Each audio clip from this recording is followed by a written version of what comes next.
Qu'est-ce qui bloque? Qu'est-ce qui ne marche pas? Pourquoi est-ce qu'on a besoin de réformes et pourquoi est-ce qu'on n'y arrive pas? Il y a un écocide. La Turquie, le Japon, la Chine. Et rien ne doit freiner le combat pour la place des femmes dans notre société. Alors vous voulez qu'on donne un coup de main au changement après que le changement ait échoué? Il faut qu'on parle de tout ça, non?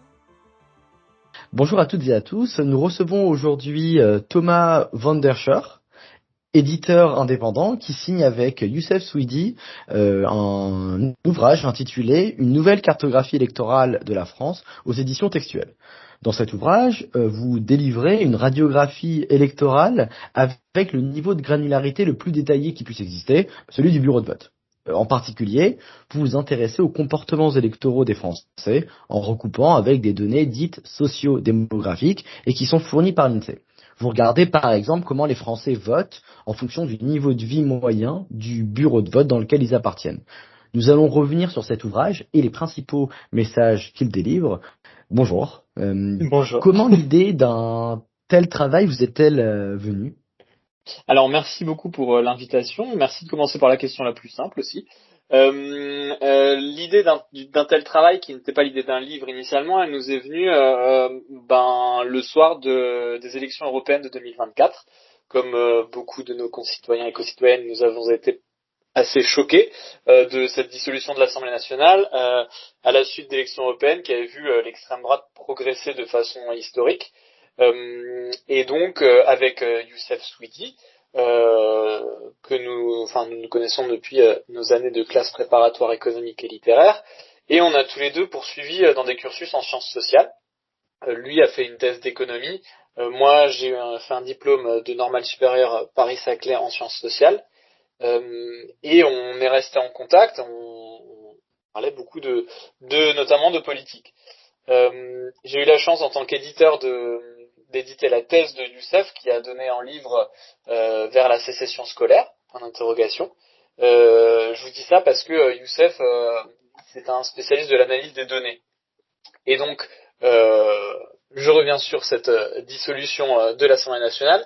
On se parle et on se demande ce qu'on peut faire par rapport à ce qui s'est passé, à ce qui va se passer. Et c'est là qu'on en vient à développer en fait une méthode assez novatrice pour analyser le résultat des élections, à la fois les européennes et puis les élections législatives à venir. Alors pour comprendre la dynamique de ces élections de l'année 2024, on a publié un premier article dans Alternative économique dans l'entre-deux tours des législatives. Et cet article se concentre vraiment sur la dimension sociale du vote. Jusqu'alors, en fait, vous avez vraiment deux types d'analyses qui sont proposées au lendemain des élections. Le premier type, c'est la dimension géographique du vote, à partir des données à l'échelle principalement de la commune. C'est les fameuses cartes de couleurs que vous voyez fleurir. Le second type, c'est en utilisant de nombreux sondages, des enquêtes post-électorales. Ça permet de mettre en avant un certain nombre de caractéristiques du vote, par exemple des caractéristiques sociales, quand on raisonne en termes de revenus. Nous, on a voulu développer une méthode à partir de données publiques, notamment pour se passer des sondages aussi, et avoir une méthode complémentaire. Ça, c'est le premier temps. Le deuxième temps vient après les élections législatives, où on propose dans une note à la Fondation Jean Jaurès vraiment un portrait de la France politique et électorale de 2024. Et on a prolongé ce travail en une tribune qu'on a publiée dans Libération. Il faut se remettre dans le contexte de l'époque. Michel Barnier venait d'être nommé Premier ministre, et Michel Barnier s'appuyait sur un socle commun de façon inédite. C'était les deuxième et quatrième forces à l'Assemblée nationale qui s'alliaient pour faire un gouvernement. Or, ces deux forces, la coalition présidentielle et la droite traditionnelle, les Républicains, ce que nous on avait vu, c'est que c'était des votes très corrélés en termes de niveau de vie. J'y reviendrai après sur notre méthode, mais ce qu'on peut retenir, c'est que il y avait une forte polarisation. Ces deux blocs, par exemple, ils faisaient moins de 10% des inscrits parmi les bureaux de vote au niveau de vie le plus faible, et ils en faisaient quasiment 40% parmi ceux au niveau de vie le plus fort. Donc ça c'est tout, on va dire le terrain préparatoire au livre. Et alors après c'est un peu banal, mais en fait on a fait le livre qu'on aurait voulu lire. C'est-à-dire un livre qui reprend les évolutions depuis 2017 du paysage électoral de façon à la fois accessible et innovante. On présente 80 cartes et graphiques dans le livre, et on tente de donner des réponses à ces questions et des éléments sur ce qu'on a repéré comme étant des lieux communs, des poncifs, des idées reçues qu'on peut retrouver dans le débat public. D'où cette nouvelle cartographie électorale qu'on doit à l'accueil par Manuel Cervera-Marzal dans les excellentes éditions textuelles. D'accord, c'est bien, c'est assez clair. Et donc, la méthodologie que vous utilisez, en quoi est-ce qu'elle est innovante par rapport à ce qui peut exister? Vous parliez des sondages. Est-ce que vous pourriez nous expliquer la différence qui existe entre, d'un point de vue même méthodologique, d'un point de vue peut-être limite épistémique, entre un sondage et finalement des données à l'échelle d'un bureau de vote? Qu'est-ce que chaque méthode apporte? Quelles sont les limites de chacune aussi? Alors, nous, ce qu'on a voulu faire, globalement, il y a un type d'analyse qui fonctionne très bien, qui est très connu en France, celle proposée par Jérôme Fourquet, qui propose l'alliance de la carte et des sondages. Nous, ce qu'on a voulu proposer, c'est l'alliance de la carte et des données publiques. C'est-à-dire qu'on part des 70 000 bureaux de vote en France, qui représentent pour la France métropolitaine 46 millions d'électeurs, et on va aller voir les caractéristiques socio-économiques de ces bureaux de vote. Alors, nos inspirations ça repose sur l'INSEE, c'est ça? C'est sur les données de l'INSEE. Ouais. Voilà. On manipule 3 jeux de données. 2 qui viennent de l'INSEE. La liste des adresses qui correspondent à chaque bureau de vote. Et les données sur le niveau de vie moyen des habitants par carreau de 200 mètres. Et donc, on peut reconstituer le niveau de vie à l'échelle du bureau de vote. Et quand on croise ces 2 jeux de données de l'INSEE avec un 3e qui vient du ministère de l'Intérieur, qui sont les résultats des élections, et on en arrive à pouvoir voir l'évolution par bureau de vote et par niveau de vie, ce qui permet ensuite, pour avoir ce qu'on a fait, c'est-à-dire une analyse à l'échelle nationale, de regrouper les bureaux de vote. Nous, on les a regroupés en 20 groupes, c'est-à-dire que vous avez les 5% de bureaux de vote au niveau de vie le plus faible, les 5% suivants, et ainsi de suite, jusqu'aux 5% de bureaux de vote au niveau de vie le plus élevé. Alors, nos inspirations, elles sont à chercher du côté des sciences sociales. Il y a eu l'impressionnant livre « Une histoire du conflit politique » de Julia Cagé et Thomas Piketty. Et les 2 chercheurs, ils se positionnaient à l'échelle de la commune, parce qu'ils partaient depuis 1789, et l'échelle de la commune, c'était déjà une échelle très fine. Donc nous, on va à une échelle plus fine, celle du bureau de vote. Elle avait déjà été utilisée par un géographe comme Jean Rivière, par exemple, mais que sur les grandes villes. Et donc nous, ce qu'on a pu faire, c'est de couvrir l'ensemble du territoire métropolitain. Un exemple concret, et vraiment des données qu'on a pu apporter, c'est une analyse sur les quartiers populaires, donc les quartiers prioritaires de la politique de la ville. Souvent, ils sont évoqués au détour de certains cas, Saint-Denis, Aubervilliers. Nous, ce qu'on a pu faire, c'est voir l'ensemble des QPV sur le territoire et avoir des statistiques sur tous ces quartiers populaires. Comparativement à un sondage, vous allez aller à un niveau qui est beaucoup plus fin, et donc comme vous croisez avec des données par exemple qui sont celles de l'INSEE, ça vous permet de savoir en moyenne dans un bureau de vote si c'est un bureau de vote qui est riche, et ensuite vous allez croiser avec les différents résultats des élections électoraux. C'est ça. Oui, tout à fait. Il y avait la question des sondages dans votre question, j'y reviens. Ouais. Les sondages, alors globalement, il faut distinguer sondage et sondage. La plupart des travaux de sciences politiques s'appuient heureusement sur des enquêtes post-électorales solides. On a des échantillons qui vont jusqu'à 10 000 personnes sondées. Il n'empêche, il y a quand même une forte critique des sondages en ce moment. On sait que les sondages ont un biais qu'on ne peut pas forcément dépasser. Et donc nous, ce qu'on a voulu, c'est proposer une autre méthode, aller voir si ce que disent les sondages se vérifie avec notre méthode, et ce qu'on en retire, c'est que c'est une méthode complémentaire, c'est-à-dire que elle permet de voir que tout un ensemble de résultats des sondages sont corrects, mais et vous l'avez dit, on va à une échelle plus fine, on en arrive aussi parfois à nuancer ces résultats. Par exemple, on repart d'un sondage après les législatives qui donnait le Rassemblement national majoritaire dans toutes les catégories de revenus.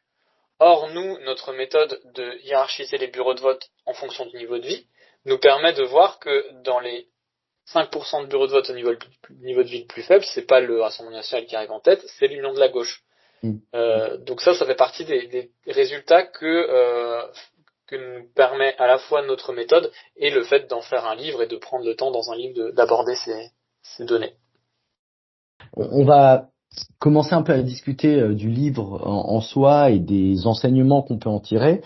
Votre livre se séquence en 2 temps. Il y a une première partie qui concerne le premier tour et une deuxième partie qui concerne le deuxième tour. Dans la mesure où les enjeux politiques qu'il y a pu avoir, notamment en 2024, dans ces 2 tours, étaient complètement différents. Le premier tour, c'était la question de la constitution des blocs, notamment du NFP, alors que le second tour, c'était un tour dans lequel l'enjeu principal était celui du Front républicain. Donc on va revenir un peu d'abord sur le premier tour. Quels sont les enseignements qu'on peut avoir sur les caractéristiques sociales, en tout cas en termes de revenus au prisme du niveau de vie, quels sont les enseignements qu'on peut avoir sur les différents électorats, notamment est-ce que l'électorat, comment se caractérise l'électorat macroniste? Est-ce que c'est le même que celui de Fillon? Est-ce que l'électorat du NFP il est homogène? Est-ce qu'il n'y aurait pas des différences qu'on peut voir grâce à ce qu'on a eu aux européennes, aux données qu'on a grâce aux européennes, donc des différences entre le LFI, le PS? Est-ce que vous pourriez revenir sur tous ces éléments-là et aussi sur la question du RN et des éléments qu'on peut avoir sur l'analyse territoriale du vote RN?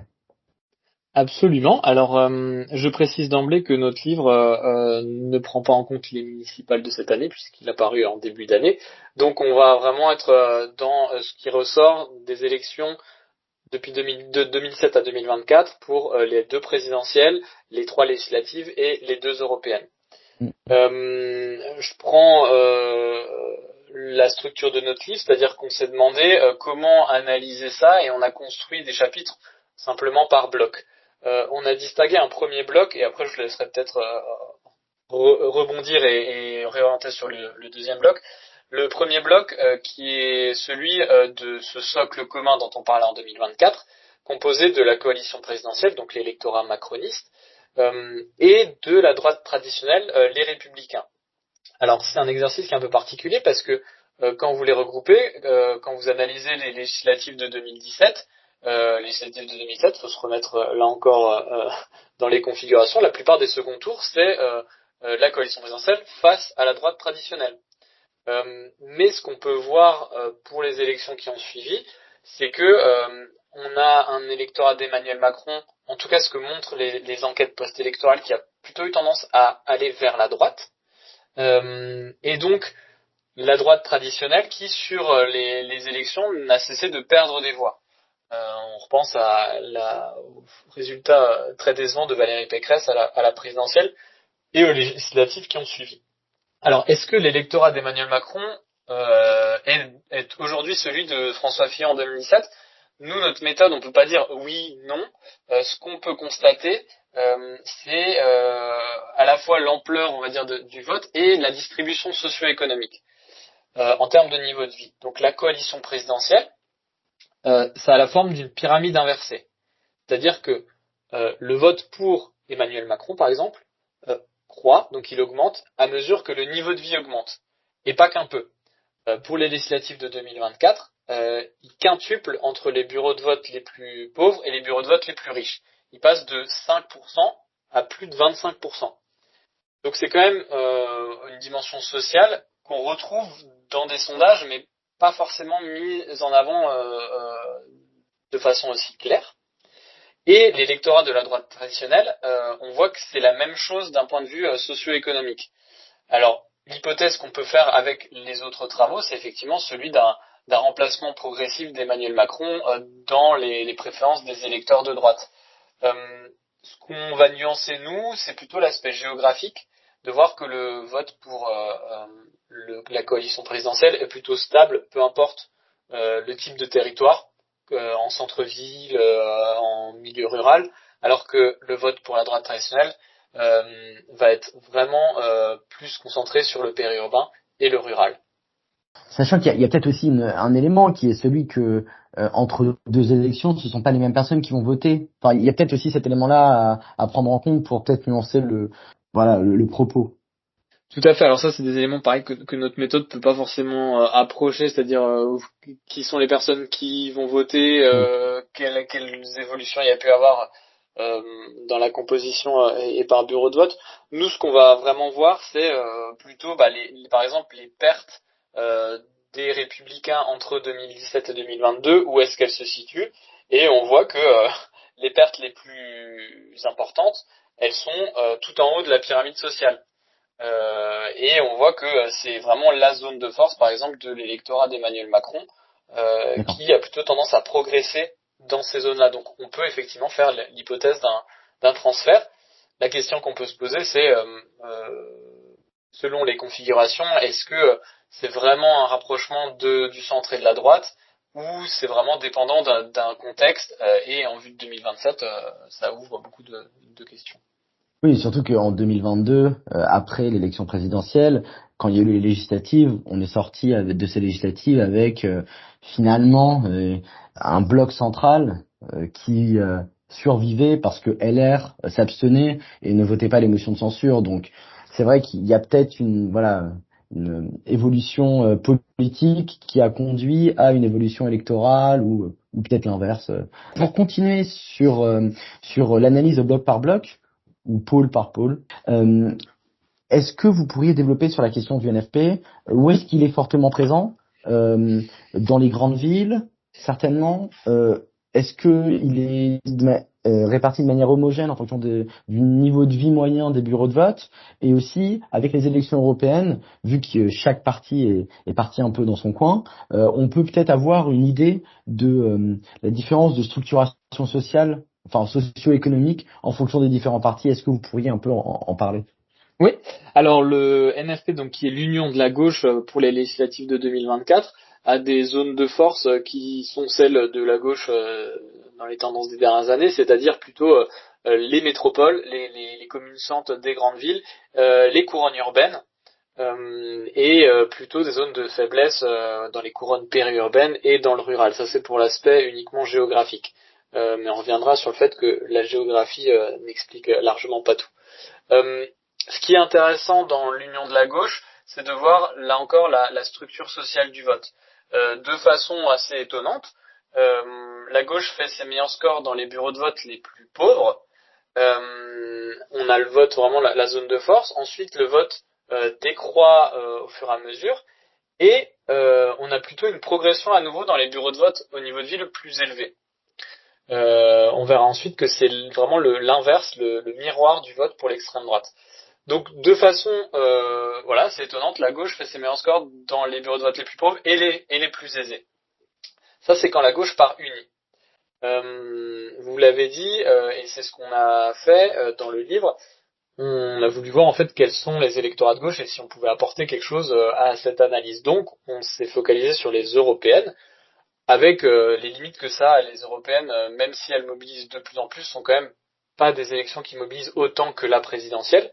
Il n'empêche, on est allé voir du coup la différence entre les électorats des trois principales listes de gauche, c'est-à-dire la liste Parti socialiste Place Publique de Raphaël Glucksmann, la liste des écologistes, c'était Yannick Jadot en 2019, c'était je vais m'oublier qui c'était en 2024, Marie Toussaint en 2024, et celle de LFI emmenée dans les deux élections par Manon Aubry.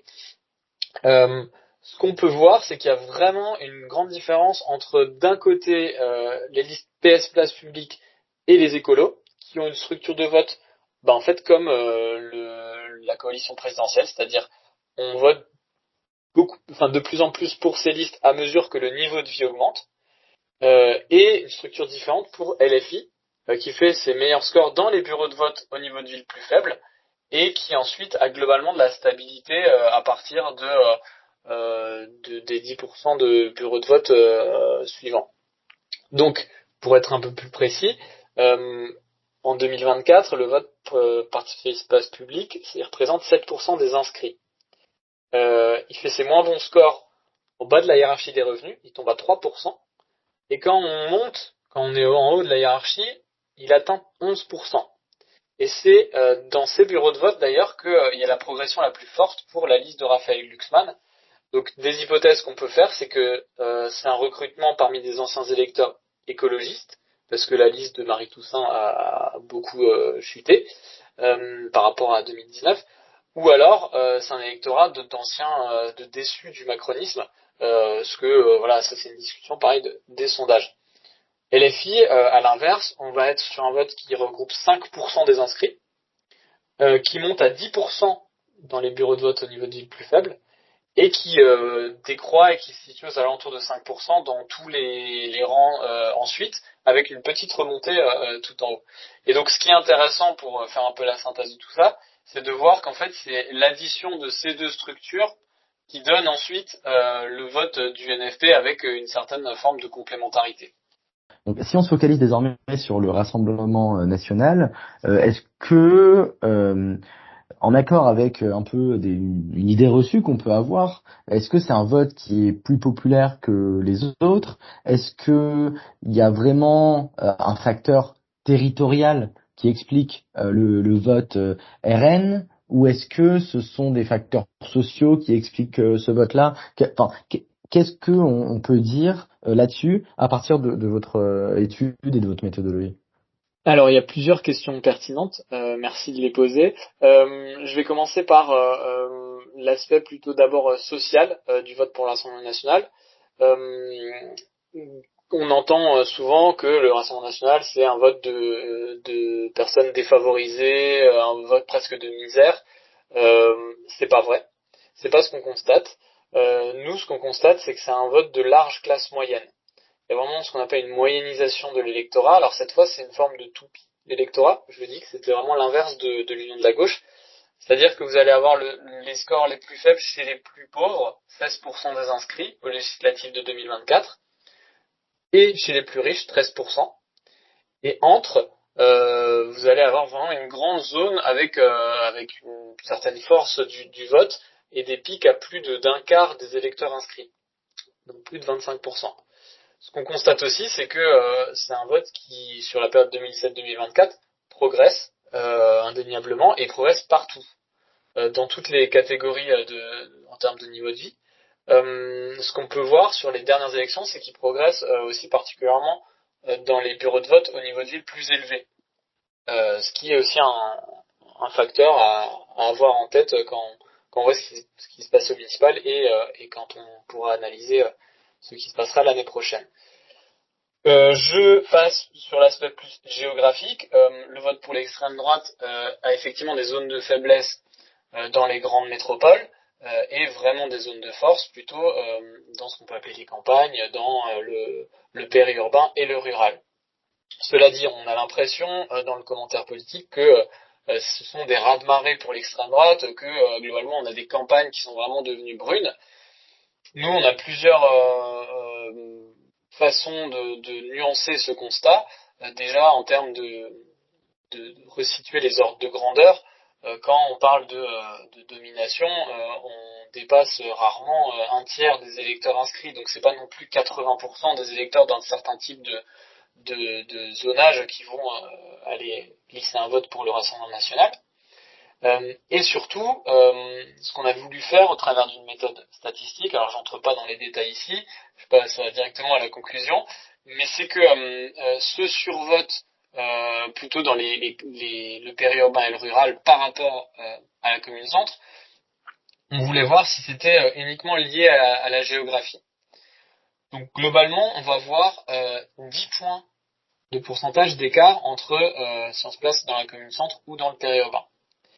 Mais quand ensuite on va prendre un bureau de vote en commune centre et un bureau de vote dans le périurbain, aux caractéristiques équivalentes, c'est-à-dire la même distance au service public, la même distance au commerce essentiel, aux boulangeries, à un médecin, là on va tomber à 1 point d'écart. Donc nous, ce qu'on souhaitait vraiment mettre en avant dans ce livre, c'est que c'est pas tant la géographie qui importe que le caractère géosocial. Autrement dit, ce qui est vraiment intéressant à étudier, c'est pas où on vit, mais comment on y vit. Et ça aussi, c'est une forme de pouvoir replacer au centre vraiment des analyses en termes de sciences sociales. Et donc pour continuer peut-être et aborder le dernier bloc, oui. c'est celui de l'abstention. Donc bon, il y a différentes motivations à l'échelle individuelle pour s'abstenir. Qu'est-ce que vos travaux permettent de conclure, en tout cas, quelles sont les intuitions un peu que vous donnent vos travaux sur cette question de l'abstention, sachant, donc, la question ce sera de savoir si est-ce que c'est situé socialement. Alors, merci d'aborder ce quatrième bloc. J'ai failli commencer par ce bloc, mais je me suis dit on va suivre le plan que vous m'avez proposé. L'abstention, c'est le plus gros bloc. Nous, on le qualifie d'iceberg.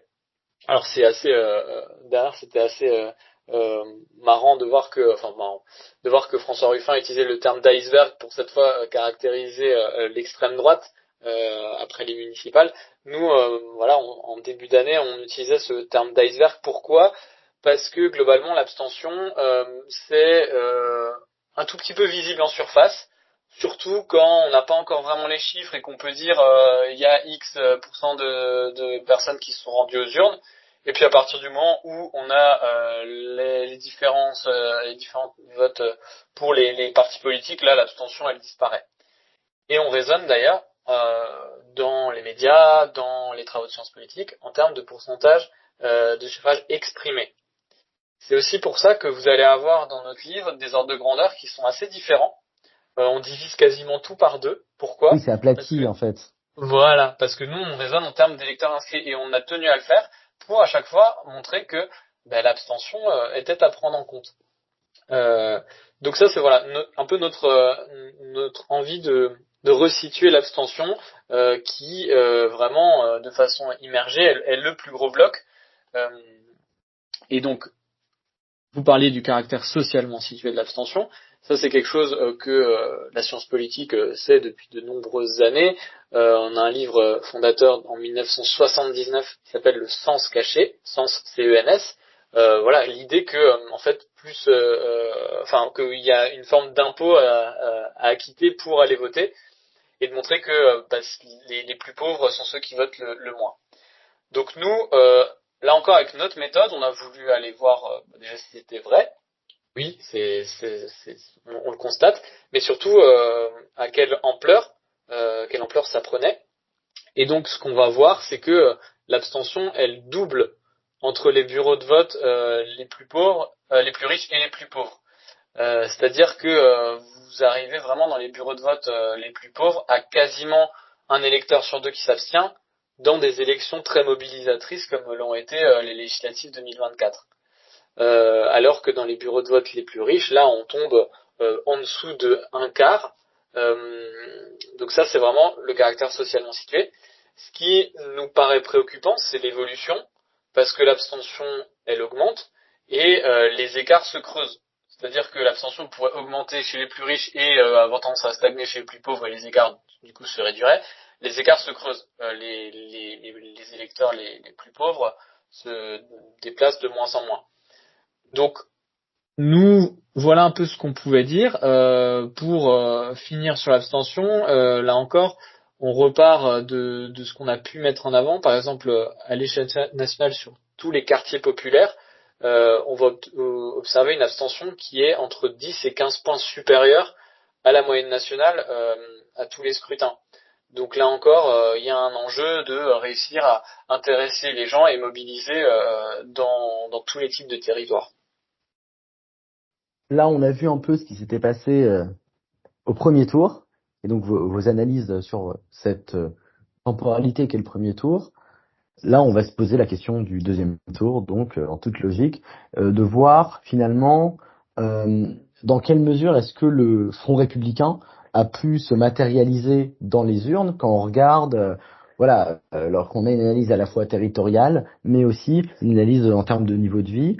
Et il y a une petite question que moi je me suis posée un peu comme ça, c'est dans quelle mesure est-ce que les résultats qu'on a sur le Front républicain, et donc sur ce second tour, en termes de report de voix notamment, ça peut être utilisé pour faire des projections à l'échelle nationale, et dans quelle mesure est-ce que ça peut, ce Front républicain qu'on a constaté à grande échelle au second tour, est-ce qu'on peut l'utiliser et comment est-ce qu'on pourrait l'utiliser pour faire des projections avec différentes hypothèses, différents scénarios pour un second tour d'une présidentielle en 2027? Ouais, et merci pour cette question. Donc si on fait le lien, effectivement, on avait cette première partie du livre qui était vraiment la description des électorats, on a abordé ces 4 blocs, et on passe ensuite à une seconde partie qui est en fait ce qu'on peut retirer des seconds tours, avec cette question des reports de voix. Alors, si j'en reviens directement à la conclusion c'est qu'il faut rester très humble, très modeste par rapport aux projections qu'on peut construire et aux prévisions qu'on peut avoir.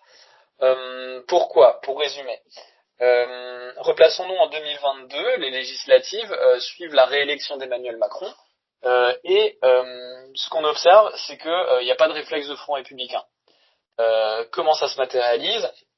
C'est que s'il y a des seconds tours entre l'extrême droite et la coalition présidentielle, ou l'extrême droite et la gauche, globalement les deux candidats vont progresser autant. Il n'y a pas un réflexe vraiment des électeurs du premier tour de se porter vers le candidat qui fait face à l'extrême droite.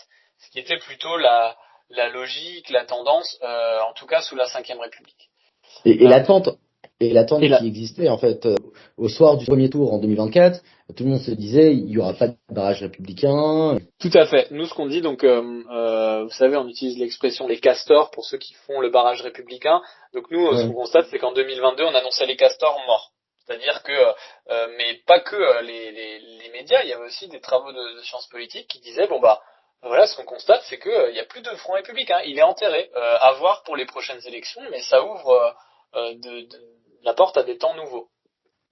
Le contexte de 2022, c'était Emmanuel Macron qui est réélu, qui ne fait pas vraiment de campagne pour les législatives en s'appuyant sur le fait que les électeurs ont toujours tendance à donner la majorité au président nouvellement élu pour lui donner les moyens d'appliquer sa politique. Et en face, c'est une question de mobilisation des électeurs de son propre camp. C'est-à-dire que s'il n'y a pas de mobilisation des électeurs de son propre camp, c'est pas les électeurs des autres camps qui vont voter pour toi qui viens de te faire élire. Donc ça va être peut-être une erreur stratégique finalement d'avoir fait ça. Absolument. Et il y a deux choses. Il y a effectivement la mobilisation de son propre camp qui a sans doute pas été aboutie. Même si nous, ce qu'on voit, c'est que elle a quand même été assez globalement, il y a quand même une bonne mobilisation du camp d'Emmanuel Macron. Ce qui est aussi lié en 2022. Ce qui est aussi lié au fait que c'est un électorat plutôt favorisé socialement qui a moins tendance à s'abstenir. Mais ce qu'on constate en 2022, c'est que, alors nous, on ouvre le livre sur une citation de Marine Le Pen qui, en 2022, avait déjà un peu jeté l'éponge en disant Emmanuel Macron l'a emporté, de toute façon il l'emportera aux législatives parce que c'est la logique de la Ve République. Mais en face à gauche, qu'est-ce que vous avez ? Vous avez l'union de la gauche qui se fait autour de la NUPES. Et avec Jean-Luc Mélenchon, alors toujours avec son verbe, qui fait campagne sur le thème « Moi, Premier ministre ». Ce qui aurait été une donnée inédite sous la Ve République. Et ça, c'était le contexte. Donc le contexte, si on le résume, c'était plutôt est-ce que vous voulez donner une majorité à Emmanuel Macron ? Est-ce que le principal opposant identifié, c'est Jean-Luc Mélenchon, vous voulez donner une majorité à la gauche ? Ou alors est-ce que on va voter à l'extrême droite ? Et donc ce contexte-là fait qu'il n'y a pas eu un réflexe donné par rapport à l'extrême droite, parce que l'extrême droite, même si Marine Le Pen avait accédé au second tour, paraissait pas dangereuse dans ces élections législatives. Oui, parce que Macron était arrivé en tête aussi au présidentiel avec 27% des voix, Le Pen elle avait eu 22%, donc il y avait une certaine distance en termes de suffrage et d'interprétation politique. Tout à fait. Et donc on fait un saut de 2 ans dans le temps, on arrive aux législatives de 2024. Et c'est pour ça que nous on met vraiment en avant l'importance des contextes. Alors c'est pas des causalités, nous on étudie, c'est des corrélations. Je voulais aussi vous dire ça un peu avant quand vous me posiez la question des raisons du vote. Nous, on va utiliser des données, on va pas avoir une enquête de terrain, donc ce qu'on va pouvoir montrer, c'est les liens, c'est les corrélations. Après, de dire c'est à cause ou de ça ou c'est grâce à ça, on peut pas le dire. Bah, En tout cas, c'est le rôle de la théorie en fait, voilà. de donner des explications, alors que bon, l'analyse de données pure, elle permet éventuellement d'appuyer la théorie ou de la réfuter. Voilà. Ouais, en tout cas d'illustrer. Et en tout cas, ce qu'on voit en 2024, c'est un contexte qui est complètement différent, et c'est comme ça qu'on a commencé cet entretien, parce que les législatives se sont vraiment jouées sur le côté. Alors, il n'y avait pas de côté on va rendre une majorité à Emmanuel Macron. C'était Bardella Premier ministre. Les élections européennes avaient vraiment placé le RN largement en tête. C'est sur ce pari que visiblement le président de la République a dissolu l'Assemblée nationale. Est-ce qu'il y aura un sursaut républicain face à l'extrême droite? Et ce qu'on constate, c'est qu'il y a eu, en tout cas, un front républicain qui a été réanimé. Alors, comment nous on peut le mettre en avant avec notre méthode? C'est d'étudier les configurations de second tour vraiment à l'échelle nationale entre candidats d'extrême droite, candidat du bloc macroniste, candidat d'extrême droite, candidat du bloc de gauche, candidat d'extrême droite, candidat de la droite traditionnelle, et d'aller voir comment évoluent les voix entre les premiers et second tours. Je donne un exemple. La coalition présidentielle, elle obtient dans les circonscriptions où il y a eu un second tour entre elle et l'extrême droite, elle obtient 21% des inscrits au premier tour. Elle en obtient 38% au second tour. Ça veut dire qu'il y a 17 points de pourcentage supplémentaires. Il y a autant d'électeurs qui sont venus se porter sur le candidat. Alors que l'extrême droite, elle passe que de 26 à 28. Et c'est ça qui a permis l'élection des députés de la coalition présidentielle. C'est le même mécanisme pour la gauche, avec une ampleur moindre. La gauche, elle passe de 21% au premier tour, comme la coalition présidentielle, à 32% au second tour. Mais ça lui permet de dépasser l'extrême droite, qui elle passe de 25 à 30. Et donc, on voit que y a vraiment une progression du camp qui est face à l'extrême droite. D'ailleurs, le camp qui en profite le plus, c'est la droite traditionnelle. Et cette progression, on la constatait pas en 2022. Donc ça, c'est le livre. Et quand on nous parlait, est-ce qu'on se projette, la présidentielle, surtout les législatives 2027, nous, on disait toujours, il faut rester prudent. Voilà, vous avez ces deux modèles. On ne sait pas quel sera le contexte, on ne sait pas quelles seront les configurations. Et depuis, il n'a échappé à personne qu'il y a eu les municipales, avec d'autres dynamiques. Alors bien sûr, les municipales sont des élections à part, avec leur logique très locale. N'empêche qu'on a plutôt vu une mobilisation entre les deux tours d'un électorat de droite qui a empêché certaines listes d'union de la gauche d'emporter certaines mairies. Donc oui. Là vous encore, avez prévu d'analyser un peu ça à l'échelle de municipale? Alors on l'a un peu analysé, ouais. On entend un peu tout en fait, tout et n'importe quoi. Des personnes disent finalement l'alliance avec LFI pour le PS ou les écolos ça marche, d'autres disent ça marche pas, mais en fait ça dépend très certainement des électorats locaux, des stratégies qui sont mises en place par les responsables politiques locaux. Donc est-ce que vous avez prévu un peu de voir ça? Oui, alors nous on n'a pas étudié municipal dans notre livre parce que il nous faut en fait des logiques nationales unifiées, uniformes en fait. Voilà, il faut que ce soit par partie. Oui. Il n'empêche que les municipales, on peut quand même voir ce qui se passe dans les villes, c'est-à-dire là où il y a vraiment des listes qui sont étiquetées d'un certain camp politique. On a publié une tribune dans Libération, là encore, pour mettre en avant le fait que globalement, au soir du second tour des municipales, vous avez vu vraiment LFI et le PS, mais se déchirer devant tous les plateaux. Enfin, c'était un spectacle assez affligeant. Oui. Et nous, ce qu'on va montrer, c'est que le problème, c'est pas tant il n'y a pas vraiment de perte de voix entre les premiers et second tours. Quand il y a une union, globalement, vous avez à Toulouse, par exemple, quand vous additionnez le PS et LFI au premier tour, vous avez le nombre de voix du second tour. En revanche, ce qu'il y a eu, c'est que le candidat opposé à ces listes d'union a non seulement progressé, mais a progressé davantage que ce à quoi on pouvait s'attendre. Et donc, ce qu'on voit, c'est vraiment un réflexe de barrage, cette fois, à certaines listes de gauche. Donc, la réflexion à avoir, c'est pas tant est-ce que ça a marché de s'allier ou pas, c'est comment, au-delà de l'alliance, pouvoir quand même élargir, parce que là, effectivement, on a atteint des plafonds de verre pour les électorats de gauche, visiblement. Mais dans ce contexte des municipales, qui était quand même un contexte de très délétère pour LFI, avec une qualification extrême gauche juste avant les municipales et un ensemble de campagnes médiatiques. Donc là encore, voyons quel sera le contexte pour la présidentielle et il peut être très différent d'ici là. Et est-ce qu'il y a certains partis peut-être qui sont plus propices à ce qui est un report vers eux en termes de voix? La mission, ce serait de dire que LFI va avoir peut-être moins de reports et va moins bénéficier du report que le PS. Est-ce que c'est quelque chose qu'on constate? Et si on le constate, est-ce que c'est un écart qui est minime? Est-ce que c'est un écart important?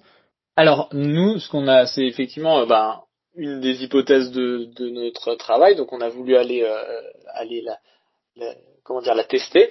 Ce qu'on voit quand on relie à l'étiquette politique, au-delà du NFP, c'est que je vais vraiment directement à la conclusion. Quand vous avez un candidat LFI ou Parti communiste aux législatives de 2024, entre les deux tours, il gagne 10 points. Alors que quand vous avez un candidat Parti socialiste ou écologiste, il gagne 12 points. Donc il y a 2 points d'écart. Ces 2 points, on peut les constater. Mais ils ne doivent pas faire oublier que c'est des configurations qui sont différentes, c'est-à-dire que c'est des circonscriptions où peut-être qu'en fait le candidat PS aurait fait le même score que le candidat LFI, c'était juste qu'il y avait moins un électorat de gauche qui était moins présent. Donc nous, ce qu'on peut apporter là encore, ce sont des données, et je rebondis sur la première question un peu plus globale, quels sont les partis qui bénéficient le plus des reports de voix. C'est plutôt la droite traditionnelle. Quand elle est en duel avec l'extrême droite, on voit que la droite traditionnelle, elle recueille les votes de toutes les autres forces politiques. Et ce qui est assez cocasse, c'est de voir que quand on isole et quand on regarde vraiment dans les quartiers populaires, les quartiers populaires se mobilisent pour faire échouer l'extrême droite et pour faire en sorte que le candidat de droite soit élu.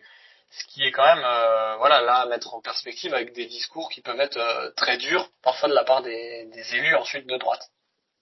Oui, donc finalement la question elle est celle du comportement des électeurs de droite dans le cadre d'un barrage républicain à faire ou pas. C'est eux qui vont moins se mobiliser pour le faire.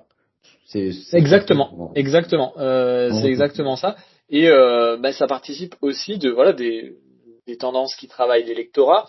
Je l'ai pas dit avant, nous on a choisi de regrouper dans le bloc central la coalition présidentielle et les Républicains. On a des travaux, par exemple ceux de Julia Cagé et Thomas Piketty, qui assimilent plutôt les Républicains au Rassemblement national en disant ça c'est un bloc patriote, identitaire, et c'est l'électorat de toute façon des Républicains est traversé par ces deux aimants, à partir du moment où c'est plus un bloc qui peut agir de façon autonome. Vous disiez tout à l'heure qu'il y avait des écarts de 2 points de pourcentage finalement en moyenne dans les reports de voix qui peuvent exister pour le PS versus LFI. Ça nous amène à la question des swing circos. Vu que on a des écarts qui sont très faibles finalement, et même parfois on a des circonscriptions dans lesquelles on va avoir des changements de couleur politique à 100, 200 voix près, donc c'est pas beaucoup. Quels sont les enseignements que vous avez sur cette notion de swing circo? Et ensuite, et ce sera la suite de l'entretien, qu'est-ce que les enseignements sur les swing circo nous apprennent sur la question plus particulière de la proportionnelle? Et à quel type de problématique la mise en place d'un scrutin proportionnel pourrait répondre finalement?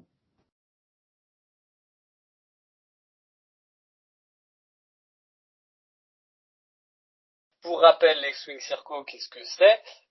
En fait, je vais même pas forcément les définir, mais ça s'inspire des swing states aux États-Unis, qui sont un petit nombre d'États qui vont ensuite faire basculer pour un camp ou pour l'autre le résultat de l'élection. On a vu fleurir cette notion de swing circonscription en France, notamment en 2022, au travers d'analyses qui disaient il y a un nombre de circonscriptions qui sont vraiment très serrées, Et selon là où elle penche, si elle penche plutôt à gauche, plutôt au centre, plutôt à l'extrême droite, qui vont permettre une majorité à l'Assemblée nationale. Première chose, premier réflexe pour nous, on va tester cette hypothèse. Est-ce qu'il y a vraiment des circonscriptions comme ça? Donc, ce qui nous semblait la définition la plus simple, la plus immédiate, c'était des circonscriptions qui se jouent à moins de 1000 voix près. En 2022, il y en a 96 sur 577, c'est-à-dire quasiment un sixième. En 2024, il n'y en a plus que 46. Donc, nombre divisé par 2. 46 sur 577, ça fait pas de quoi faire basculer une Assemblée nationale. D'autant plus que entre ces 96 et 46, donc en 2 ans, il n'y en a que 4 qui sont dans les deux groupes. Donc il n'y en a que 4 qui restent à 1000 voix d'écart. Il y en a même qui sont serrés en 2022, qui sont emportés au premier tour en 2024. Donc cette définition très simple de la swing circo, on laisse tomber. On se dit il faut quand même qu'on développe quelque chose sur des circonscriptions qu'il faudrait prioriser pour certains camps. Enfin, qu'est-ce qui explique en fait qu'il y ait des changements quand même à l'Assemblée nationale et qu'il n'y ait pas uniquement des circonscriptions qui restent dans certains camps? Et ce qu'on est allé voir globalement et ce qu'on développe bien dans le livre avec des cartes et des graphiques, c'est la mobilisation des électorats et c'est d'aller voir où sont passés les près de 200 sièges de l'Assemblée nationale perdus par la coalition présidentielle entre la majorité pléthorique de 350 députés en 2017 et ce qu'il leur reste de 146, il me semble, députés en 2024. Et donc d'aller voir comment ça s'est passé les législatives dans ces circonscriptions-là et quelles sont leurs caractéristiques socio-économiques notamment. Donc ça, c'est pour la question des swing circos. J'y réponds pas entièrement, mais parce que ça demande vraiment pas mal de données aussi pour montrer ces différences entre la mobilisation des électorats et c'est comme ça que c'est des circonscriptions qui basculent, qui nous ont paru essentielles à mettre en avant. Et ça cette réflexion sur le mode de scrutin, parce qu'en fait, pourquoi on parle de swing circo, pourquoi on parle de report de voix au second tour? Parce qu'on est dans un scrutin de type majoritaire.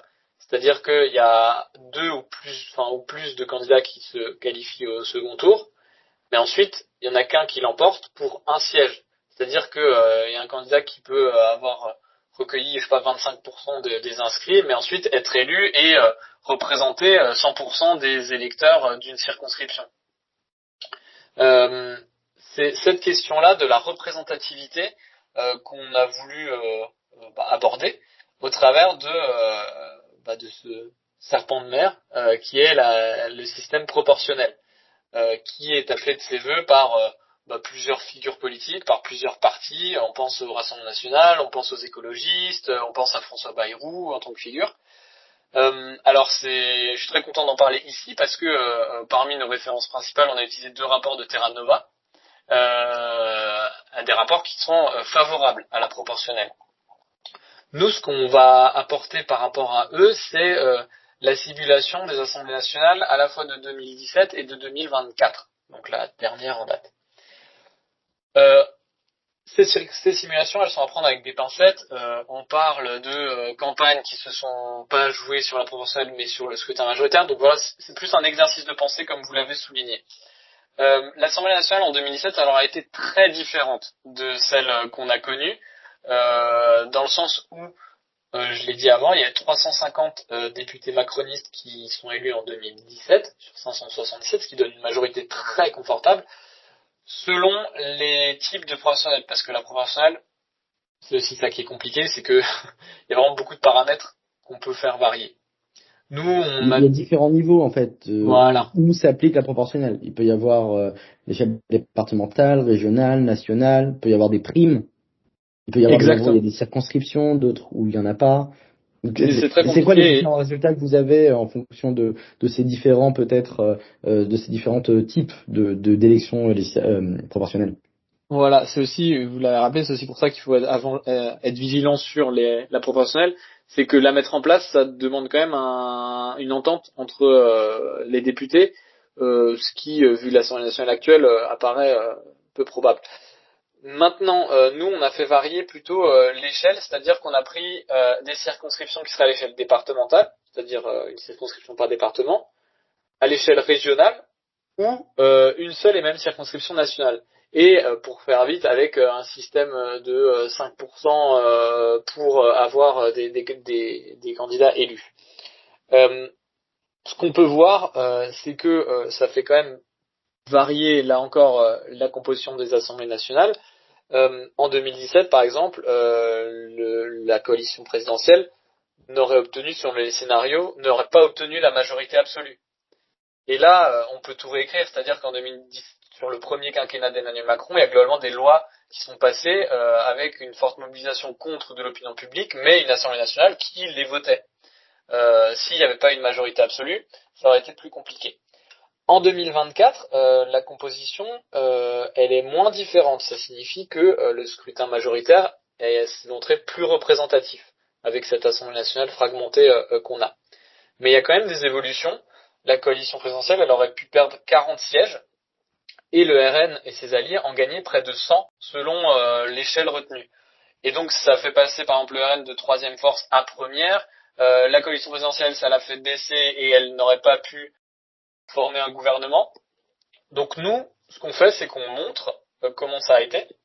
Et ensuite, on prend pas position, on discute les arguments. Donc on a ces rapports de Terra Nova, on a eu un livre qui s'appelle Contre la proportionnelle de l'universitaire Julien Jeannet. On en discute, voilà, les arguments et les modalités. Et surtout, et c'est une façon un peu d'ouvrir notre livre, on cite d'autres façons de sortir des impasses qu'on rencontre.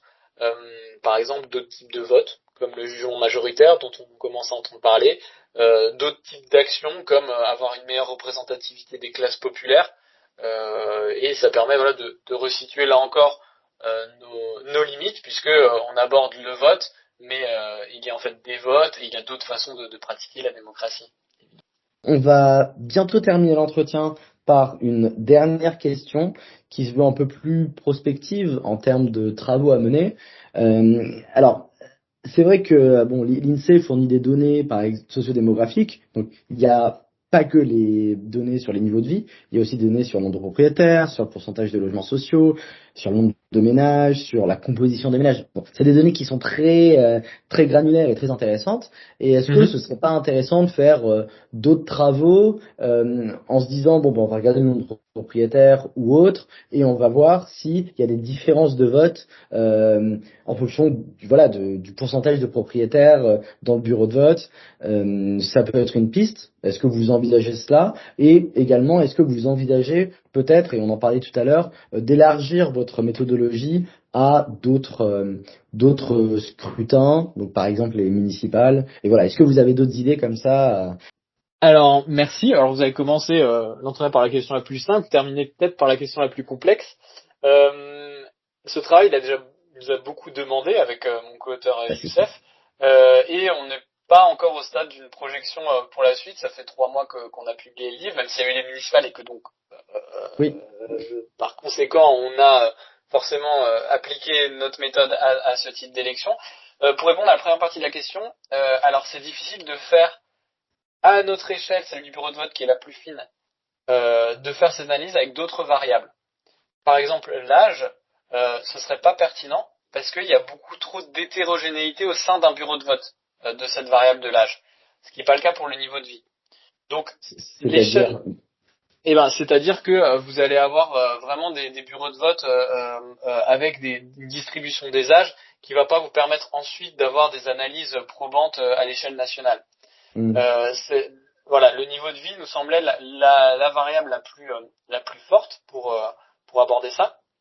Et donc, pour ces autres variables comme l'âge, la CSP, le taux de propriétaire ou de locataire, vous allez avoir des travaux en sciences politiques plus classiques, qui sont à base d'enquêtes post-électorales. Et si on les veut vraiment avec cette méthode, ça va plutôt être donc l'échelle à nouveau un peu supérieure, qui est celle de la commune. Et là, vous allez avoir les travaux de Julien Cagé et Thomas Piketty, qui s'arrêtent en 2022, mais avec cette méthode, on peut aller sur les autres scrutins. Pour la deuxième partie de la question, qui est d'autres types d'élections que nous, les législatives, la présidentielle et les européennes, Les municipales, on l'a dit, il y a beaucoup d'enjeux qui sont différents, donc on va pouvoir analyser les niveaux de vie pour, par exemple, les grandes villes, là où il y aura vraiment un échantillon suffisant. Mais nous, en termes de pistes, là où on va plutôt se projeter, c'est d'attendre les scrutins à fort enjeu de l'année 2027 pour étendre notre analyse et pouvoir avoir cette décennie 2017-2027 et voir si ces tendances se poursuivent, s'il y a de nouvelles tendances. Et donc voilà, plutôt réactualiser à chaque fois avec cette méthode. C'est plutôt là notre objectif. Très bien. Merci pour votre temps, vos explications. Merci beaucoup pour ces questions pertinentes et puis ravi d'avoir pu détailler notre méthode. Encore merci à Thomas van der Schoor d'avoir répondu présent pour cet entretien autour du livre Nouvelle cartographie électorale française, coécrit avec Youssef Souidi. Pour notre part, nous nous retrouvons pour un nouvel épisode de La Petite Conversation dans pas longtemps. Et vous pouvez pendant ce temps-là écouter les anciens épisodes, vous abonner et nous suivre sur l'ensemble des plateformes, donc LinkedIn, Instagram pour les réseaux sociaux et pour les plateformes d'écoute, YouTube, Spotify, Deezer, Apple Music. À très bientôt.